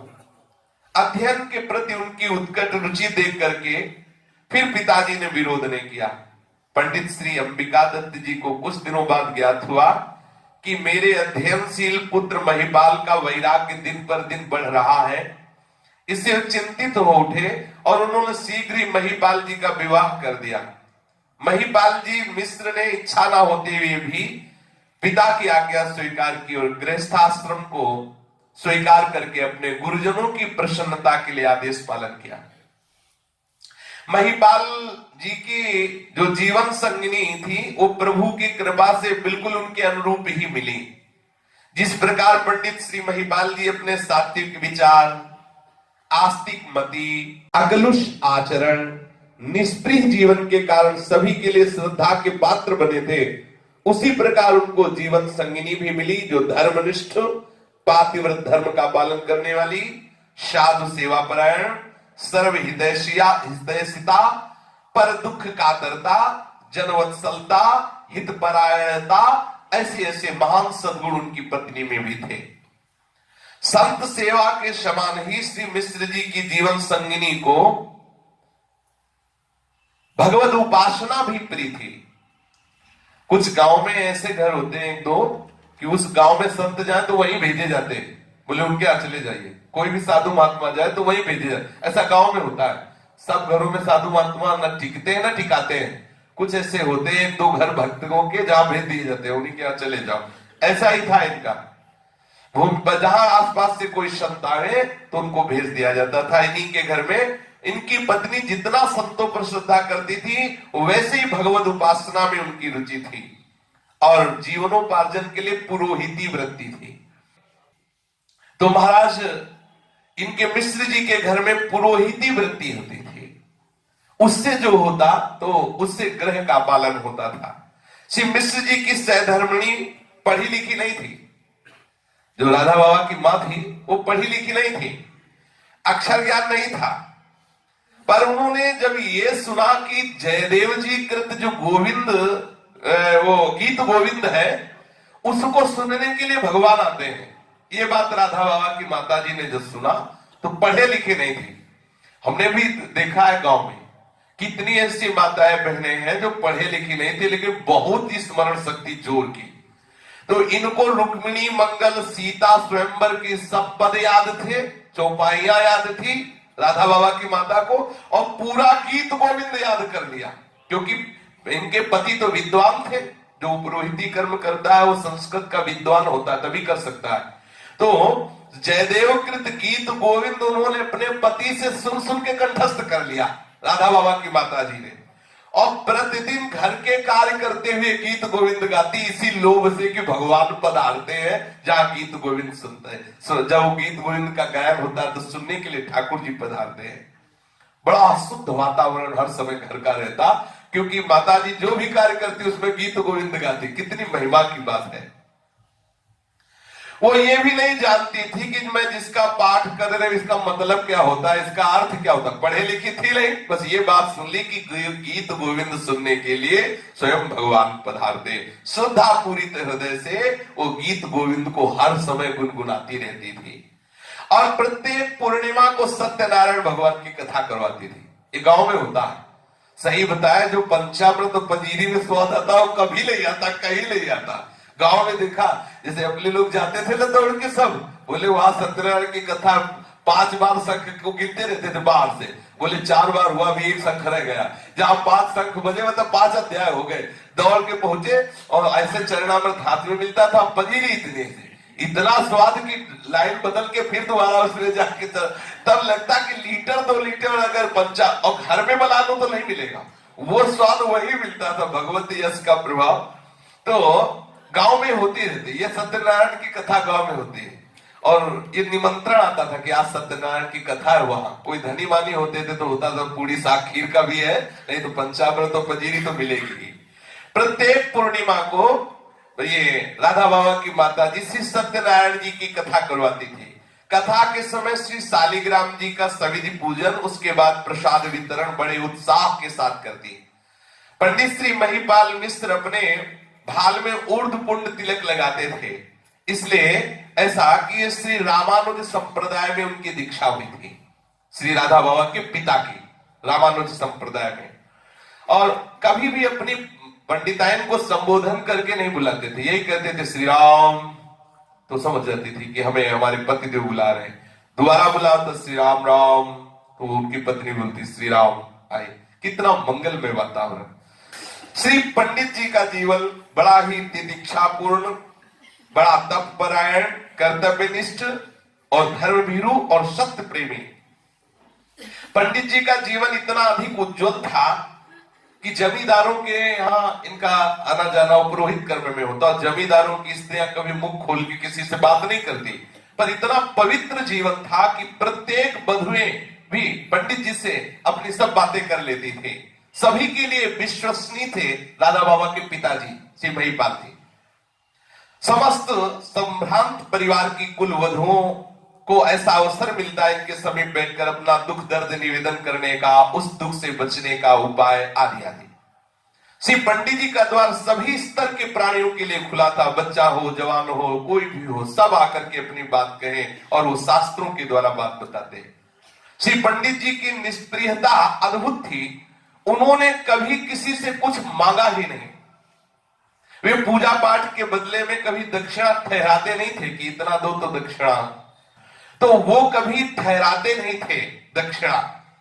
और उनकी आवश्यकता का व्रत एक बार भी कभी खंडित नहीं हुआ कि वो किसी से कुछ मांगे कि भाई ये आवश्यक है दे दो, जैसी जो परिस्थिति उसी से निर्वाह करते। गांव के सब लोग जानते थे कि कितने निर्लोभी हैं श्री राधा बाबा के पिताजी। अयाचकता का कठोर व्रत, कभी किसी से कुछ नहीं मांगना, गृहस्थ जीवन में जो कुछ है उसी से साधु सेवा और परिवार का निर्वाह, सात्विक एवं साधारण जीवन व्यतीत करने के लिए पूज्य पंडित श्री गया प्रसाद जी के भी जीवन में पाया गया। ये जो बड़े बड़े महापुरुष हुए, इनकी जीवनी ही ऐसी थी। पंडित जी बहुत ही मतलब पंडित श्री गया प्रसाद जी जीवन में बहुत ही अकिंचन ब्राह्मण, अकिंचन गृहस्थ से जब आए तो देखो ऐसा भजन किया कि सचल गिरिराज जी कहे गए अपने ब्रजमंडल में। तो अयाचकता का कठोर व्रत होते हुए भी गृहस्थ जीवन में कभी भगवान की कृपा से ऐसी कमी नहीं रही कि कैसे भोजन पाया जाए, कैसे वस्त्र, सात्विक एवं साधारण जीवन, स्वभावता भगवान सब व्यवस्था करते। पंडित जी के संतों में बड़ी निष्ठा थी, यही कारण है कि उन सरल श्रद्धालु पंडित जी के द्वार पर साधु संतों का प्राय आगमन होता ही रहता था। इसके अतिरिक्त आपको तीर्थ यात्रा में बड़ी रुचि थी। एक बार उन्होंने पैदल श्री जगन्नाथ धाम की यात्रा की, रेलगाड़ी की सुविधा थी, इसके बाद भी श्रद्धावशात पैदल ही गए, पैदल ही वापस आए। यात्रा में उनके साथ उनका एक भतीजा था, गांव से पैदल पहले तारकेश्वरनाथ गए, वहां से जगन्नाथ धाम गए। इस पैदल यात्रा में 3 मास लगे। एक बार अपनी पत्नी के साथ ये श्री राधा बाबा के माता पिता जी दोनों ब्रजधाम की यात्रा में आए और श्री गिरिराज गोवर्धन की भी परिक्रमा लगाई। परिक्रमा लगाते लगाते संध्या हो गई, शरीर बहुत थक गया था। अपनी धर्म पत्नी को संबोधन करने की रीति उनकी अलग थी, वो बोलते थे श्री राम ऐसा करके संबोधन करते। धर्म पत्नी भी जवाब में श्री राम राम, ऐसा कितना मंगलमय, देखो कितना मंगलमय भगवान नाम उच्चारण करना। अपने आप ब्रजधाम में प्रकट है, राधे ऐसे संबोधन में बुलाया जाता है। वो उत्तर में देते हैं हाँ राधे राधे, ऐसे होते हैं। ऐसा कितना मंगलमय। तो उन्होंने अपनी पत्नी से कहा श्री राम क्यों यहीं विश्राम कर लिया जाए, सूर्यास्त होने वाला है, ये पास में छोटी सी बस्ती है, रात को यहीं विश्राम करके फिर प्रातः काल यहां से चला जाए। उनकी धर्म पत्नी अपनी स्वीकृति प्रदान करने वाली थी। तभी उनको श्री गोवर्धन गिरी के शिखर पर दिखाई दिया कि राधा कृष्ण खड़े हैं और मंद मंद मुस्कुरा रहे हैं, और वो कह रहे हैं यहां मत रुको, यहां मत रुको, आगे रुकना जाके। ऐसा वो उनकी पत्नी को दिखाई दिया, ऐसा राधा बाबा की मां को उनको दिखाई दिया। उन्होंने विनम्र स्वर में कहा कि सामने राधा कृष्ण खड़े देखो, गिरिराज जी के शिखर में दिखाई दे। वो कह रहे हैं यहां रुकना ठीक नहीं है, आगे रुकना। इस सुझाव को पंडित जी ने तुरंत स्वीकार कर लिया। श्री गोवर्धन ग्राम पहुंचने पर ज्ञात हुआ कि वहां रुकना ठीक नहीं था, क्योंकि वहां यदा कदा दुर्घटना होती रहती है। वृद्धावस्था में श्री पंडित जी की यद्यपि नेत्र मंद हो गए थे, फिर भी उनकी स्मृति शक्ति बहुत बड़ी थी। पंचांग तिथिवार देख पाना असंभव था, परंतु स्मरण शक्ति इतनी प्रबल थी कि एक बार पंचांग सुन ले तो पूरे साल उसी सुने हुए पंचांग से उत्तर देते रहेंगे। राधा बाबा के पिताजी, इतनी उनकी मतलब स्मरण शक्ति, एक बार सुन ले। ऐसा पूज्य श्री मथुरा दास जी में भी देखा गया। वयोवृद्ध थे, एक बार सुन ले तो मैं श्लोक संख्या से श्लोक सुना देंगे। कितनी विशाल स्मरण शक्ति, एक बार सुना तो शुरू हो गए, वो जो सुना पूरा वैसे का वैसा, जैसे टेप कर लिया जाए एक बार में। श्री राधा बाबा का जो प्रादुर्भाव हुआ, इसी कुल में प्रादुर्भाव हुआ। बड़े महिमा में इनके माता पिता, बड़े महिमा में। श्री राधा बाबा के प्रचलित नाम को चक्रधर मिश्र नाम, पिता का नाम पंडित श्री महिपाल मिश्र, और राधा बाबा के जन्मराशि का नाम लालमणि मिश्र, और जन्म स्थान ग्राम फकरपुर, अरवल, जिला गया, बिहार, 3 मील दूर बिहार से। ऐसा श्री राधा बाबा का प्रादुर्भाव हुआ। श्री महिपाल जी मिश्र की परम पुण्यमयी सौभाग्यशालिनी धर्म पत्नी पूज्याधिकारिणी देवी की कोख से संवत 1969 विक्रम पौष शुक्ल 9 गुरुवार 16 जनवरी 1913, 16 जनवरी 1913 के दिन श्री राधा बाबा का जन्म हुआ। राधा बाबा का जन्म हुआ 16 जनवरी 1913। अब कितना है? 18। कितना समय हुआ? 106। राधा बाबा, अच्छा तो अपने लोग आज बना लिए। तो फखरपुर ग्राम में जन्म हुआ। यही भविष्य में श्री राधा बाबा के नाम से विख्यात महान विभूत संत हुए। आचार्य और आनंद की बात यह है कि जन्म के समय मां को प्रसव, आश्चर्य की बात है कि जन्म के समय मां को कोई कष्ट नहीं हुआ। मेष राशि में जन्म होने के कारण बालक का नाम लालमणि रखा गया। प्रचलित नाम हुआ चक्रधर मिश्र।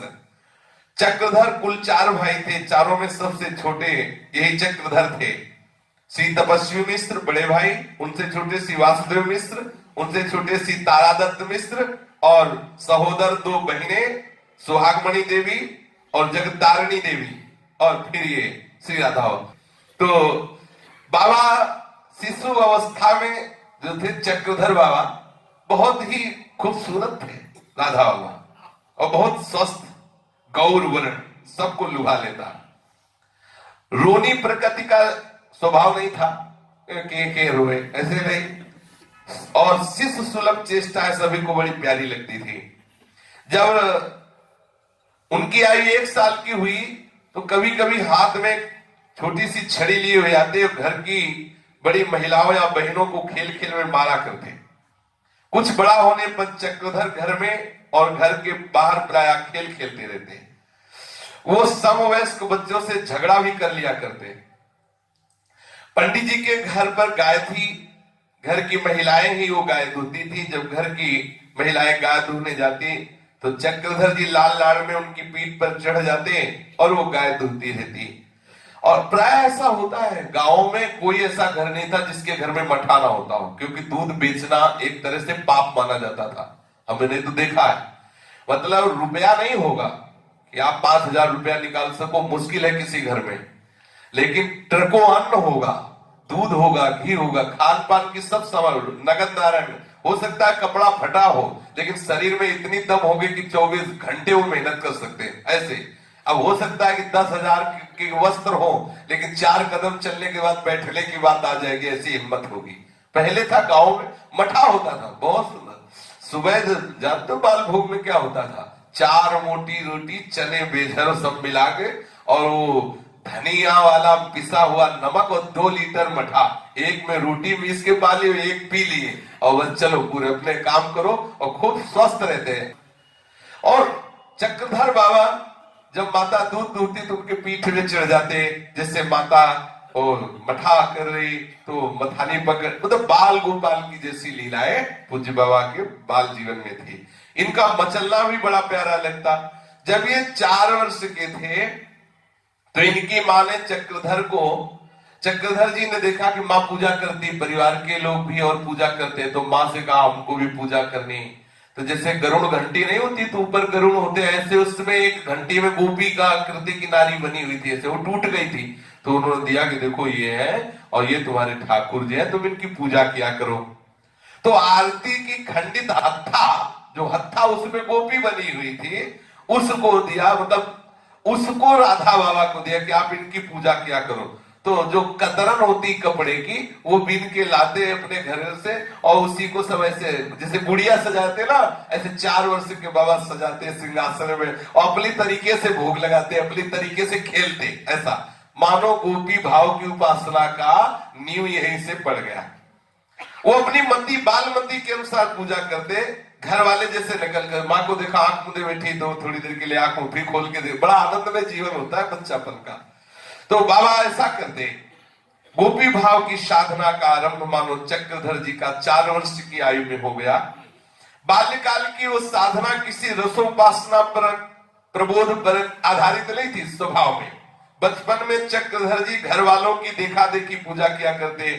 पूजा करते समय चक्रधर स्वयं को पांचभौतिक स्थूल देह में अभ्यस्त बालक की तरह देखते। कोई ऐसा नहीं कि गोपी भाव में, ऐसा नहीं, वो तो एक बालक की तरह खेल। जब चक्रधर जी की आयु 4-5 वर्ष की रही होगी, तब वो भाई बहनों के साथ, गांव के बच्चों के साथ अपने घर के आंगन में खेलते। उसी समय एक साधु घर के द्वार पर भिक्षा मांगने के लिए आया। जन्मदात्री मां को साधु सेवा में बड़ा उत्साह था। गांव में उसकी साधु सेवा परायणता की बात विख्यात थी। गांव में यदि कोई भी साधु संत आता तो लोग कहते पंडित जी के घर जाओ, वहां भोजन और वहां बहुत व्यवस्था है। बच्चों के खेलते समय पर जो साधु द्वार पर भिक्षा मांगने आए, वो बड़े तेजस्वी थे। उनके मुख में बड़ी अद्भुत भागवतिक कांति थी। वे द्वार पर खड़े होकर एक टक बिल्कुल चक्रधर जी को ही देख रहे थे। थोड़ी देर बाद जब भिक्षा मिल गई तो चले गए। उनकी दृष्टि का ऐसा चमत्कार चक्रधर पर विलक्षण पड़ा, पूछो मत। मानो उन्होंने अपनी दृष्टि से भागवतिक शक्ति का शक्तिपात कर दिया हो। देखो, किसी के भी जीवन में यदि परिवर्तन होता है, उसके मूल में साधु कृपा कटाक्ष होता है। जैसे पूज्य श्री बालकृष्ण दास जी के पावन चरित्र का जब श्रवण किया तो श्री रामकृष्ण परमहंस जी का कृपा प्रसाद, पहली दृष्टि रामकृष्ण परमहंस जी की कृपा दृष्टि, उसी से उनको वैराग्य प्राप्त हुआ।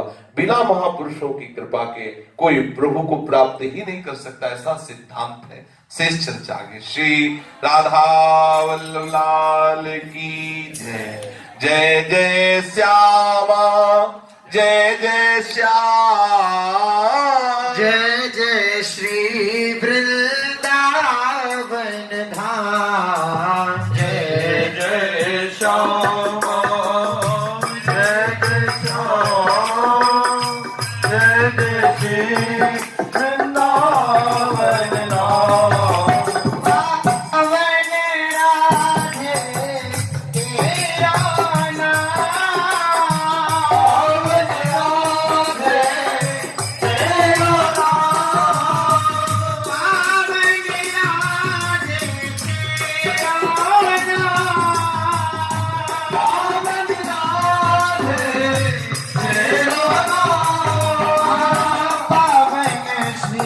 वृंदावन धाम पावन श्री वृंदावन जय श्याम जय जय श्याम जय जय श्री वृंदावन धाम जय जय श्याम जय जय श्याम जय जय श्री वृंदावन धाम थोड़ी अभी चल अभिया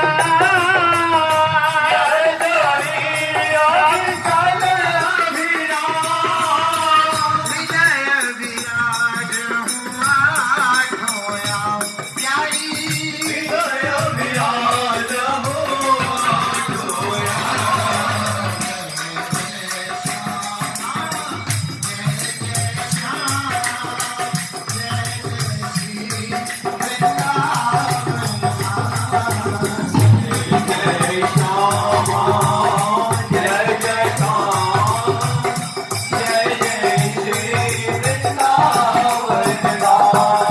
जय राधे श्री राधे राधे राधे जय राधे जय राधे श्री राधे राधे राधे जय राधे जय राधे श्री राधे जय राधे श्री राधे जय श्यामा श्री श्यामा जय श्यामा श्री श्यामा राधे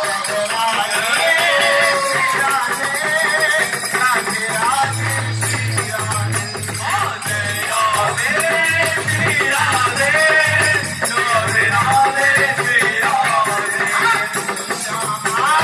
श्री श्यामा श्यामा श्यामा श्री श्यामा